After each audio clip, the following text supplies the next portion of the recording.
Hello बच्चों, क्या हाल है आपके। तो अभी आपने पिछली क्लास के अंदर कुछ एंट्रियां सीखी थी। एंट्रीज बहुत सारी थी और बहुत सारी हैं भी अभी। तो अलग अलग तरह की एंट्री होती हैं, अलग अलग उनका कंसेप्ट है। तो उसको कैसे करनी है, कुछ और एंट्री सीखते हैं। एंट्री है एक्रूड इनकम और income earned but not due. यानी कि आपने एक्रूड इनकम के बारे में एंट्री करनी है। एक्रूड इनकम के बारे में अब आपको समझ आ चुका होगा। एक्रूड मतलब income earned but not due. ऐसा पैसा जो आपने अर्न तो कर लिया है मगर अभी तक उसका पैसा ड्यू नहीं हुआ है, मिला नहीं है आपको, और मिलेगा भी बाद में क्योंकि उसकी ड्यू डेट कुछ टाइम बाद है। इस साल में नहीं है, अगले साल में होगी। तो इसका मतलब वो पैसा आपने अर्न तो कर लिया है मगर अभी तक उसका ड्यू डेट नहीं आई है। ये बात समझ में नहीं आई सर कि ड्यू डेट क्या होती है। ड्यू डेट का मतलब होता है कि अगर आपने आप अगर किसी जगह पे जॉब कर रहे हैं तो वहां पर आपको सैलरी की जो डेट है, सैलरी की जो डेट है वो हर महीने की सेवंथ डेट को आपको सैलरी दी जाती है।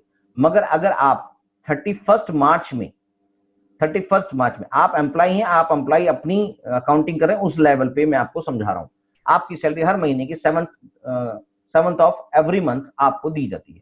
तो अगर आप 31 मार्च तक जो जॉब कर रहे हैं, यानी कि 1 मार्च से लेकर जो 31 मार्च तक की आपने जॉब की है, उसकी जो पेमेंट होगी सैलरी की वो होगी 7 अप्रैल के दिन।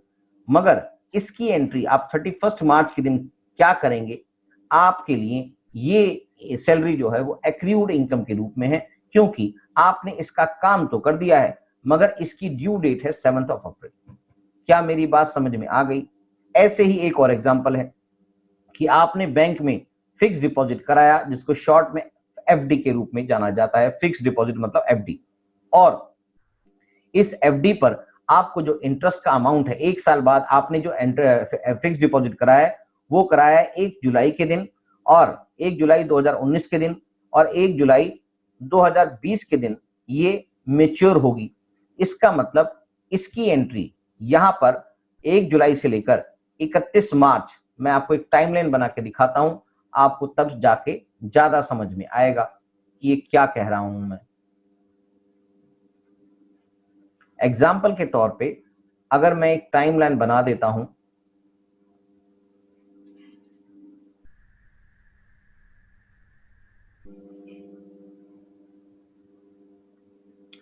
कि आपने यहां पर एफडी कराई है, इसको इस डेट, ये जो डेट है वो है 1 जुलाई 19।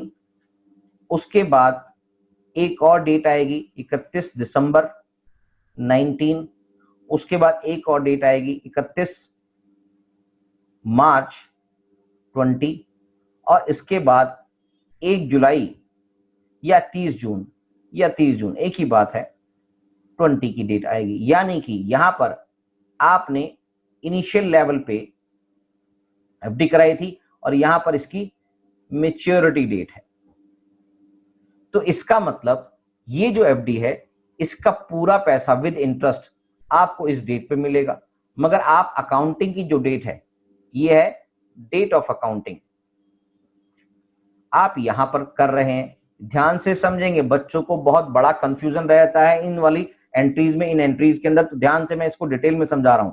और अगर आपके पास डेट ऑफ अकाउंटिंग, इस दिन आप अकाउंटिंग कर रहे हैं क्योंकि ये क्लोजिंग ईयर डेट है, ईयर की क्लोजिंग की डेट है, इसलिए डेट ऑफ अकाउंटिंग ये है।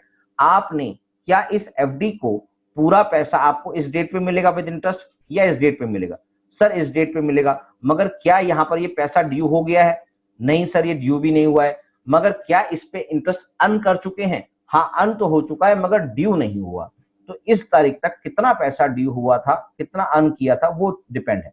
तो 6 महीने और 3, 9 महीने तक, 9 मंथ्स तक ये पैसा ड्यू तो नहीं हुआ था मगर अर्न कर लिया था। और इसके आगे का जो पैसा है वो जो ये भी अर्न किया और यहां पर आके ये ड्यू हो गया, मेच्योरिटी डेट आ गई है, तो ड्यू उस दिन होगा, तब तक तो ये अर्न ही चल रहा है। तो यहां पर आके इस अर्न की डेट को हम, इस क्लोजिंग की डेट पे हम इसको एडजस्टमेंट एंट्री के रूप में, यहां पर एक्रूड इंटरेस्ट के रूप में एंट्री करेंगे। तो आपके लिए एक्रूड इनकम कहलाएगी। तो आपके लिए एक्रूड इनकम जो वो है, वो कहीं से आपको पैसा लेना बाकी है, एक्रूड इनकम के रूप में लेना बाकी है, तो इसका मतलब वो डेबिट होगा। क्या मेरी बात समझ में आ गई? एक्रूड इनकम के रूप में इसका मतलब वो डेबिट होगा, लेना बाकी है यानी कि डेबिट करेंगे। और किस अकाउंट से करेंगे? जो भी इनकम का नाम होगा, यानी कि आपकी इनकम यहां पर इंटरेस्ट के रूप में हो रही है तो इंटरेस्ट के रूप में एंट्री यहां पर बनेगी। तो एफडी का जो प्रिंसिपल अमाउंट है वो तो आपको मिलना ही है, साथ में आपको इंटरेस्ट यानी कि इनकम जो जनरेट हो रही है उस पे, उसको एक्रूड इनकम के रूप में जानेंगे। तो इसका मतलब आपको क्या लिखना है? Accrued interest account debit to interest, यानी कि इंटरेस्ट के रूप में आप जो अर्न कर रहे हैं वो कहां पर जाएगा? क्रेडिट में। तो इंटरेस्ट क्रेडिट के रूप में जाएगा, मगर अभी भी लेना बाकी है, तो इसका मतलब भी डेबिट है, एक्रूड इंटरेस्ट। तो एक्रूड इंटरेस्ट हमेशा असेट साइड में दिखाई देगा। और भी बाकी आउटस्टैंडिंग की बात भी करेंगे, धीरे धीरे आपको समझ में आएगी। एक्रूड इंटरेस्ट समझ में आ गया। The income which has been earned but has not been received or has not become due is called accrued income, यानी कि आपने इनकम अर्न तो कर लिया मगर या तो रिसीव नहीं की या वो ड्यू नहीं हुई है। तो उन दोनों केसेस के अंदर आपके लिए वो एंट्री जो होगी वो क्या कहलाएगी? आपके लिए वो जो एंट्री होगी वो कहलाएगी income due but not received, यानी कि या इनकम ड्यू होगी मगर रिसीव नहीं की, या it is earned but not due. दोनों केसेस के अंदर सेम ही एंट्री होगी। For example, interest on investment has been earned, यानी कि अर्न कर लिया से interest up to 31st March but is due for payment on 30th of June, जो अभी मैंने बताया।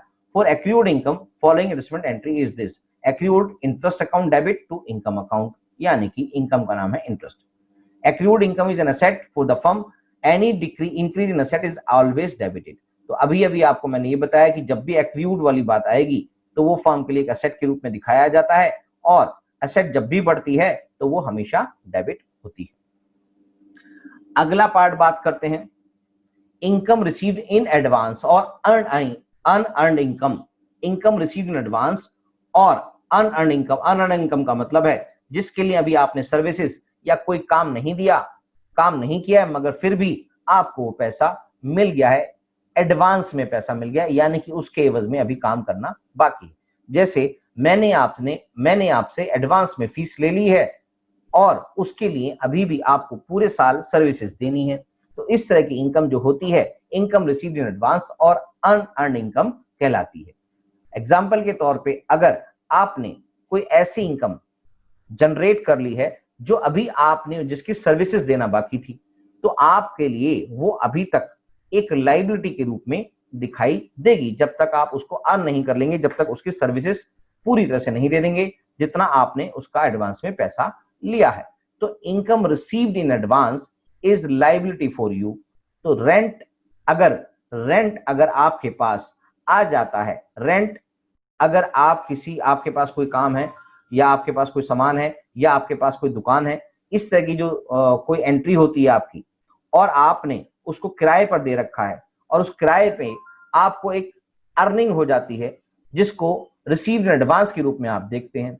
तो ये जो अर्निंग होती है वो आपके लिए तब तक लायबिलिटी बनी रहेगी जब तक आप उसकी सर्विसेज नहीं देंगे, यानी कि जब तक वो महीना खत्म नहीं हो जाएगा जिसके लिए आपने रेंट रिसीव किया हुआ है।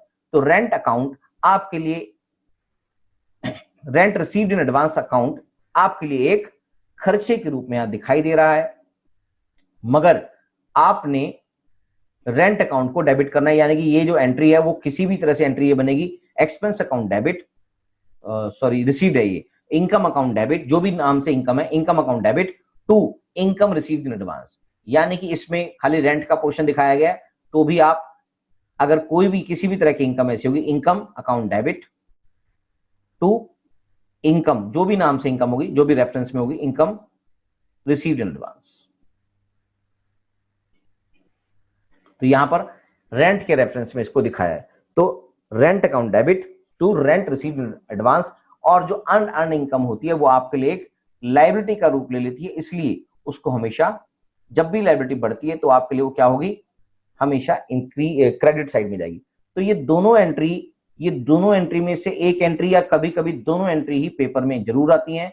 Very very very very important बोल रहा हूं, very very very very important बोल रहा हूं। तो आपको ये समझ लेना चाहिए कि ये एंट्री अगर आपको अभी भी कंफ्यूजन पैदा कर रही है तो आप इसको दोबारा से समझ लेंगे कि आपके पास एक्रूड इनकम के रूप में जो अर्न की गई है income earn but not due, इसका मतलब आपके लिए वो ऐसा पैसा है जो आपको मिलना तो है ही मगर अभी नहीं मिलेगा, जब तक वो ड्यू होगा तब मिलेगा, या आपने ड्यू कर भी दिया है तो अभी मिला नहीं है, तो आपके लिए वो अर्न इनकम है, मगर आपने कमा तो ली है, अर्जित तो कर ली है, मगर मिला नहीं है आपको अभी, या वो ड्यू नहीं हुआ। दोनों केसेस के अंदर accrued income to income account, और ऐसा पैसा जो आपने अभी अर्न नहीं किया, अर्जित नहीं किया है, कमाया नहीं है, उसकी सर्विसेज नहीं दी है, तो आपके लिए वो लायबिलिटी बना रहेगा। तो इनकम अकाउंट यानी रेंट अकाउंट यहां पर है, तो rent account to rent received in advance आपके लिए लायबिलिटी बनेगी। उसके बाद बात करते हैं डेप्रिसिएशन की। तो डेप्रिसिएशन और कुछ नहीं होता, जिससे बेसिकली मतलब ये होता है कि आपकी जो असेट है उसकी वैल्यू साल दर साल गिरती चली जाती है एज पर अकाउंटिंग स्टैंडर्ड जो हमारे को बताए गए हैं, उसके अंदर भी चाहे आप उसको यूज करें या ना यूज करें, तब भी हर साल उस पर एक डेप्रिसिएशन लगाया जाता है। तो डेप्रिसिएशन हमेशा जो भी फिक्स असेट्स होती हैं, जो भी आपके पास फिक्स असेट्स होती हैं उन पे लगाया जाएगा, जो भी क्वेश्चन में उसकी रेट दे रखी है। तो डेप्रिसिएशन एक आपके लिए खर्चा है, तो depreciation account debit to fix account, fix assets account, इससे फिक्स असेट्स की वैल्यू कम हो जाती है। क्या मेरी बात समझ में आ गई है? हाँ सर समझ में आ गई है। तो अब इसका एक क्वेश्चन भी देख लेते हैं। पास journal entries for the following, interest due but not received, ऐसा पैसा जो हमें ड्यू तो हो गया है मगर अभी तक मिला नहीं है। तो आपकी इनकम की बात चल रही है, तो आपने इनकम के रूप में जो पैसा है वो क्या है, उसका नाम है इंटरेस्ट अकाउंट डेबिट, मगर ये मिला नहीं है तो आप इसको एक्रूड की बात करेंगे, accrued interest account debit to interest account, जो भी अमाउंट है 4,000 रुपए, तो ये एंट्री ऐसे हो जाएगी।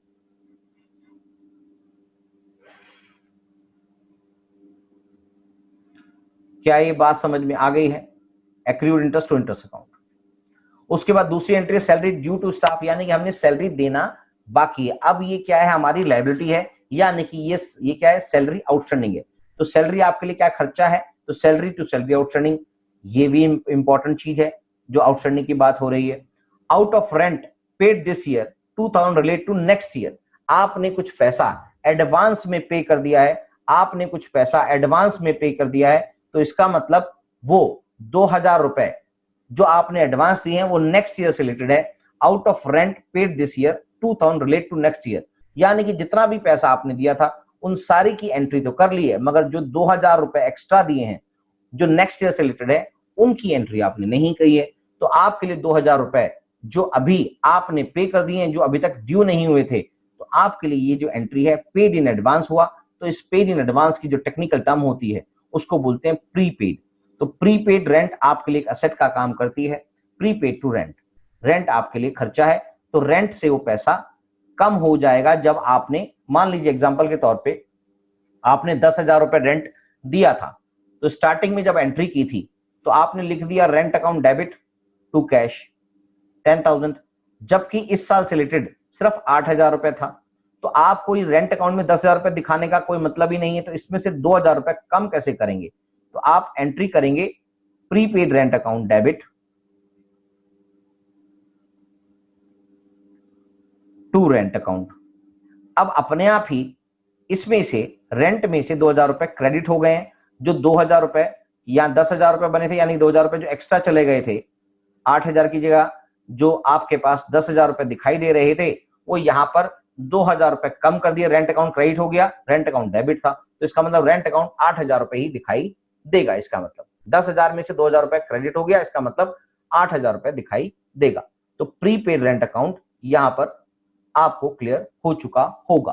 प्रीपेड रेंट आपके लिए एक एसेट है, इसलिए उसको प्रीपेड रेंट को डेबिट किया जाता है। अगली एंट्री है आपके पास provide 10% depreciation on furniture costing ₹5,000, 5,000 रुपए की के फर्नीचर पर 10% डेप्रिसिएशन लगाना है आपने, तो 10% डेप्रिसिएशन लगा दो, 500 रुपए बनता है पूरे साल का। तो डेप्रिसिएशन आपके लिए खर्चा है, तो डेप्रिसिएशन अकाउंट डेबिट लगा किस पे, फर्नीचर पे, तो depreciation to furniture account entry बन जाएगी। क्या बात क्लियर है 500 रुपए से? अगली एंट्री है goods used in making furniture, sale price 2000 रुपए, कॉस्ट 1500 रुपए। आपने गुड्स, अपने गुड्स यानी कि आप ध्यान से सुनेंगे इस एंट्री को, आपके पास जिसका काम है उसको क्या बोलते हैं, गुड्स। उन्हीं गुड्स से आपने अपनी फर्म के लिए जहां पर आप काम करते हैं एक काउंटर बनवा लिया, यानी कि एक फर्नीचर बनवा लिया, और उस फर्नीचर को अगर आप फर्नीचर बना के बेचते एग्जाम्पल के तौर पे, तो आपके लिए वो 2000 रुपए का बिकता, जबकि आपके लिए वो सिर्फ 1500 रुपए का पड़ा। क्यों? क्योंकि आपने जो गुड्स थी वो अगर उस गुड्स को बेचते वो 2000 रुपए में बिकती, मगर यहां पर ये गुड्स की बात है, दोबारा से सुन लें, ये जो गुड्स थे अगर आप इसको सेल करते तो आपके लिए 2000 रुपए का बिकते, मगर एग्जाम्पल के तौर पे वो फर्नीचर की वो लकड़ी की दुकान है, उस लकड़ी के सेल प्राइस जो थी वो 2000 रुपए की होती, मगर आपने उसको खरीदी कितने की थी, 1500 रुपए की, यानी कि आपको अगर उसको बेचते उस लकड़ी को तो 1500 की जगह वो 2000 में बिकती, तो इसका मतलब 500 रुपए का प्रॉफिट हो जाता।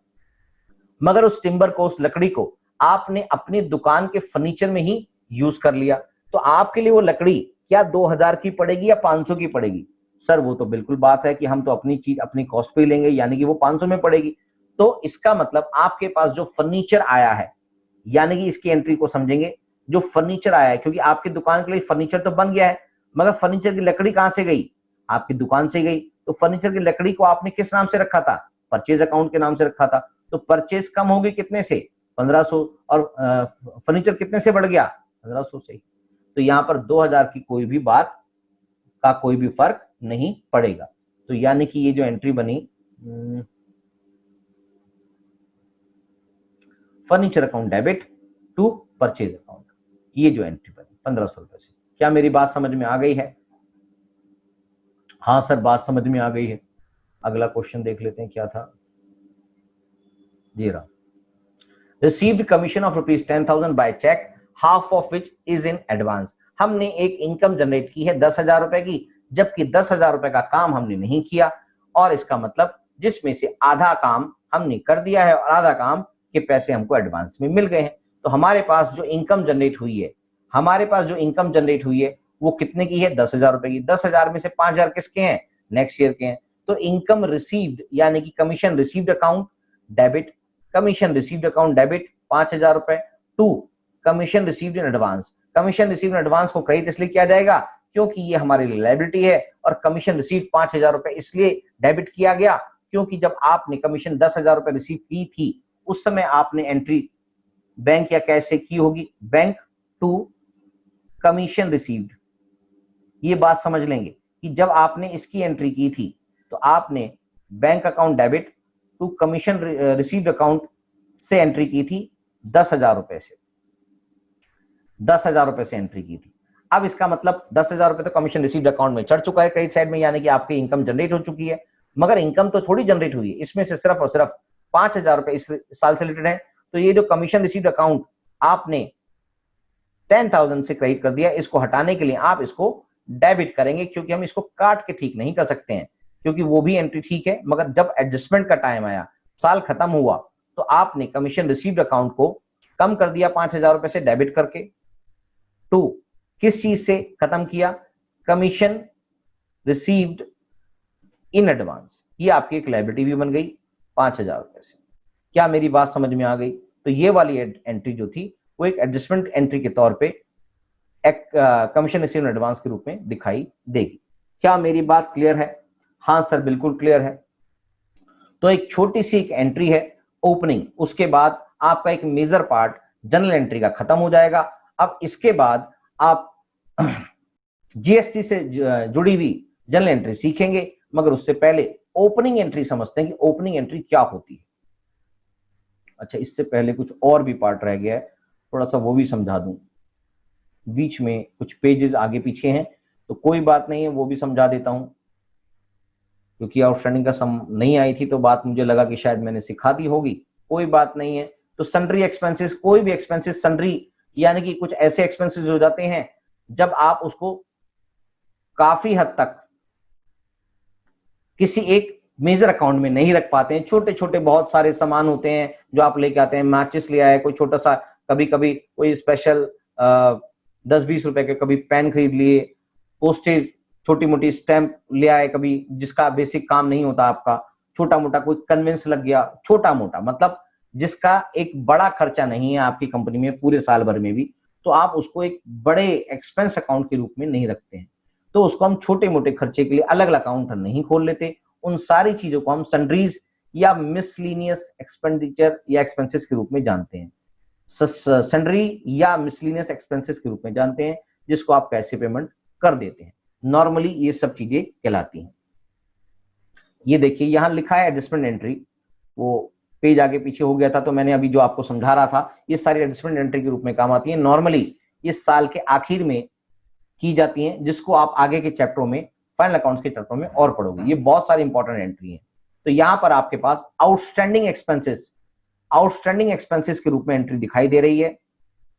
आउटस्टैंडिंग मतलब जो आपने अभी पैसा देना बाकी है, मगर खर्चा तो आपका इसी साल में आएगा। तो आपने जो पैसा अभी तक नहीं पे किया है तो आपके लिए वो एंट्री बनेगी आउट, जो खर्चा जिस भी नाम से वेजेस से है तो wages account debit to outstanding wages account, wages outstanding या वेजेस आउटस्टैंडिंग वेजेस अकाउंट, या सैलरी है तो salary to salary outstanding, rent है तो रेंट आउटस्टैंडिंग, कोई भी नाम से एंट्री होगी तो ये एंट्री दिखाई देगी। तो आउटस्टैंडिंग क्रेडिट क्यों किया गया, क्योंकि आपके लिए ये लायबिलिटी है। ये सारी एंट्रीज में आपको परेशानियां आने वाली हैं, ध्यान रखेंगे। मैं आपको क्या बोल रहा हूं, जितनी भी एडजस्टमेंट एंट्री हैं जिसको अभी आपने कर लिए हैं 2 और 3 आगे, और 2 यहां पर दिखाई दे रही हैं, पिछले कुछ आगे पीछे हो गए थे ये पेजेस। तो इसके अंदर आपने आउटस्टैंडिंग वेजेस के रूप में जो भी आपके ऊपर लायबिलिटी है तो वो आपको क्रेडिट की जाएगी। तो ये कहलाएगा wages account debit to outstanding wages account. क्या मेरी बात समझ में आ गई? वेजेस अकाउंट और बढ़ जाएगा, क्योंकि आपका एक्सपेंस है, और आउटस्टैंडिंग वेजेस अकाउंट भी बढ़ जाएगा क्योंकि आपकी लायबिलिटी है। तो ये लायबिलिटी के रूप में आपको दिखाया जाएगा। अब प्रीपेड यानी कि पहले से ही पे कर दिया वो एक्सपेंसेस जो आपने, यानी कि सैलरी पहले से ही पे कर दी, तो सैलरी तो आपने पे कर दी है, मगर आपने अभी तक उस एम्प्लॉय से उसकी सर्विसेज नहीं ली है, तो आपके लिए असेट के रूप में दिखाई देगी।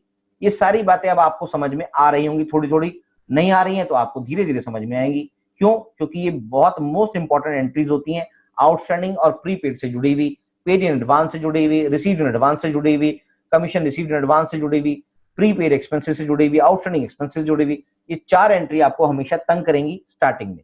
धीरे धीरे आप इनको समझ जाओगे तो कोई भी तंग होने वाली बात नहीं है। तो प्रीपेड एक्सपेंसेस यानी कि आपने पैसा पहले ही खर्च कर दिया है, ज्यादा कर दिया है पहले, मतलब उसकी सर्विसेज नहीं ली। तो जब आपने पैसा खर्च किया था तो एंट्री क्या बनी थी? एग्जांपल के तौर पे आपने रेंट दिया था, से rent account debit to cash. आपने रेंट पे कर दिया था 15,000 एग्जांपल के तौर पे, जबकि आपका रेंट सिर्फ बनता था 12,000 रुपए इस साल से रिलेटेड, करंट ईयर से रिलेटेड। तो आपने 12,000 रुपए रेंट इस साल का दिया और 3,000 रुपए एडवांस में दिया। तो जब साल का आखिर आया तो आपने ये एंट्री तो कर चुके थे, तो इस एंट्री में से सिर्फ 12,000 रुपए इस साल से रिलेटेड है, तो आप इस एंट्री में से 3,000 रुपए निकालेंगे, तो रेंट को 3,000 रुपए से क्रेडिट कर देंगे, और जो भी रेंट का नाम है उसके आगे प्रीपेड लिख देंगे, प्रीपेड रेंट अकाउंट डेबिट। तो आपके लिए 3,000 रुपए एक ही असेट के रूप में दिखाई देगा, क्योंकि असेट बढ़ती है, प्रीपेड रेंट के रूप में यहां पर असेट बढ़ रही है, तो इसका मतलब ये आपकी असेट साइड में दिखाई देगी और इसलिए डेबिट दिखाई दे रहा है। कोई डाउट? तो प्रीपेड रेंट या प्रीपेड इंश्योरेंस हर किसी एक्सपेंस के अंदर ये ही जुड़ेगा। तो प्रीपेड को ये याद रखेंगे, 1 नंबर में क्वेश्चन आ सकता है। प्रीपेड को हम क्या लिख सकते हैं? अनएक्सपायर्ड एक्सपेंसेस भी बोलते हैं। क्या बोलते हैं? प्रीपेड को हम क्या बोलते हैं? अनएक्सपायर्ड, यानी कि अभी इसकी सर्विसेज हम पूरी तरह से नहीं ले पाए हैं, कुछ पार्शली इसकी सर्विसेज हमने ले ली है। तो ये नॉर्मली प्रीपेड सैलरी के रूप में, प्रीपेड रेंट के रूप में या प्रीपेड इंश्योरेंस प्रीमियम के रूप में आपके पास इसकी एंट्री आती है। क्या बात समझ में आ गई है? तो बस एक छोटी सी ओपनिंग एंट्री और रह गई है। ओपनिंग एंट्री में कुछ भी दिक्कत नहीं होती है। ओपनिंग एंट्री का मतलब है कि पिछले साल की बैलेंस शीट के अंदर जो भी चीजें आपकी बुक्स में दिखाई दे रही हैं, उन सारी चीजों को अगले साल की पहली तारीख को चढ़ा दिया जाएगा। यानी कि ईयर क्लोज होता है 31 मार्च के दिन और अगला साल शुरू होता है 1 अप्रैल के दिन। तो उन दोनों के बीच में कोई डिफरेंस नहीं होता, मगर अकाउंटिंग पॉइंट ऑफ व्यू से आपको अकाउंट्स को क्लोज करना होता है 31 मार्च को और 1 अप्रैल के दिन उसको कैरी फॉरवर्ड करना होता है। तो ओपनिंग एंट्री के बारे में थोड़ा सा आप थ्योरेटिकल पार्ट भी पढ़ लेते हैं कि बुक में क्या लिखा है। Enterprises close their books of account at the end of each year. हर साल बुक्स क्लोज करनी पड़ती है। In this process nominal accounts are closed by transferring from them to P&L account. ये मैंने आपको बहुत पहले ही बताया था कि नॉमिनल अकाउंट जितने भी हैं वो उनको बंद कर दिया जाता है। किसके द्वारा? या तो वो प्रॉफिट एंड लॉस अकाउंट के अंदर क्लोज कर दिए जाएंगे या फिर वो ट्रेडिंग अकाउंट के अंदर जाके क्लोज कर दिए जाएंगे। तो जितने भी नॉमिनल अकाउंट्स होते हैं उनको हम कैरी फॉरवर्ड नहीं करते हैं, उनको प्रॉफिट एंड लॉस अकाउंट या ट्रेडिंग अकाउंट में जाके खत्म कर दिया जाता है। The balances of personal and real account under traditional approach for classification of accounts and assets, liability and capitals under modern approach for classification of accounts are carried forward to the next year। तो जितनी भी assets होती हैं, जितने भी real accounts होते हैं, जितने भी personal account होते हैं, जिनके अंदर कोई ना कोई balances show हो रहे हैं, उनको हम अगले साल के अंदर carry forward कर देते हैं। These balances becomes the opening balances of the next year। यानी कि जो इस साल के closing है वो अगले साल के लिए opening कहलाते हैं। The first entry in the journal is passed to record the balances of the previous year, it is called opening entry। जो सबसे पहली एंट्री, ये ध्यान रखेंगे, जो सबसे पहली एंट्री हम जनरल में करते हैं उसी एंट्री को ओपनिंग एंट्री बोलते हैं, क्योंकि पिछले साल से आगे के साल में लाया जाता है बैलेंसेस। जो पिछले साल की क्लोजिंग थे वो इस साल के लिए ओपनिंग कहलाते हैं। तो first entry in the journal is passed to record closing balances of the previous year is called opening entry. पिछले साल के जो प्रीवियस बैलेंसेस हैं उन सारे को इस साल के क्लोजिंग बैलेंसेस में, इस साल के ओपनिंग बैलेंसेस में दिखाया जाता है। उसी को हम ओपनिंग एंट्री के थ्रू करते हैं। The balance sheet prepared eight the end of the year shows the closing balances of each assets and liability and forms the basis of opening entry. पिछले साल में जो लायबिलिटी या असेट्स के अंदर क्लोजिंग बैलेंसेस होते हैं वो ओपनिंग बैलेंसेस में दिखाए जाते हैं। While passing an opening entry all the assets are debited. सारे एसेट्स को डेबिट, ओपनिंग एंट्री करते वक्त स्पेशली ध्यान रखना है, सारी एसेट्स डेबिट हो जाएंगी जो भी पिछले साल की बैलेंस शीट में दिखाई दे रही हैं अपने अपने नाम से, और कैपिटल और लायबिलिटी अकाउंट सारी की सारी क्रेडिट कर दिए जाएंगे। और if capital is not given, अगर क्वेश्चन में, ये स्पेशली एंट्री में अंडरलाइन कर रहा हूं, लाइन अंडरलाइन कर रहा हूं, अगर कैपिटल नहीं गिवन है क्वेश्चन में, तो जो भी इनकी बैलेंसिंग फिगर होगी, यानी कि असेट्स में से लायबिलिटी माइनस कर देंगे तो बैलेंसिंग फिगर क्या कहलाएगी? कैपिटल कहलाएगी। तो कैपिटल क्वेश्चन में नहीं भी दी होती है तो भी आपको कैपिटल एंट्री बैलेंसिंग फिगर के रूप में डालनी पड़ती है। एग्जांपल दिखा रखा है कि अगर आपके पास एक 31 मार्च 2019 की बैलेंस शीट है, उसके अंदर सब कुछ दिखाई दे रखा है और साथ में क्रेडिटर्स यानी कि लायबिलिटी दिखाई रखी है और साथ में कैपिटल भी दिखा रखा है, तो आपको बैलेंस शीट से उठा के कुछ नहीं करना, सिर्फ और सिर्फ इसकी 1 अप्रैल 2019 के अंदर एंट्री करनी है। Cash in hand debit, cash account, bank account debit, sundry debtors account debit, closing stock debit, machinery and equipment debit, to capital, to sundry creditors account credit, to capital account credit.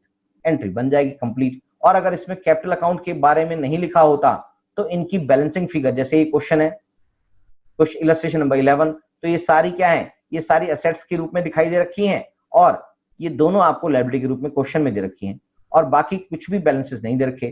तो आपने जब इनके बीच का balance देखा ये और इनके बीच का जो डिफरेंस देखा, जो डिफरेंस आया वो आ गया ये, यानी कि ये बन गई कैपिटल अकाउंट। बस ओपनिंग एंट्री भी हो गई है। तो आप क्वेश्चन नंबर 12 तक जितनी भी एंट्री थी सारी मैंने आपको करवा दी हैं। इन सारी एंट्रीज की आप प्रैक्टिस करेंगे। अगले 2 क्लास तक हम कुछ भी आगे नहीं चलेंगे, जो भी कुछ होगा आप इसके बेसिस पर ही सब कुछ करते चलेंगे। जब तक आपकी इसकी प्रैक्टिस पूरी नहीं होती तब तक मैं इसको आगे नहीं बढ़ाऊंगा, क्योंकि ये ही जनरल एंट्रीज हैं जो आपको सारी की सारी आगे बहुत ज्यादा रूप से काम आएंगी। सब कुछ इन्हीं पे बेस्ड है। इन सारी एंट्रीज को अगर आप समझ के कर लेते हैं तो आपको आगे की सारी जो मुश्किलें आनी है वो अपने आप कम हो जाएंगी। तब तक के लिए bye bye, tata, thank you.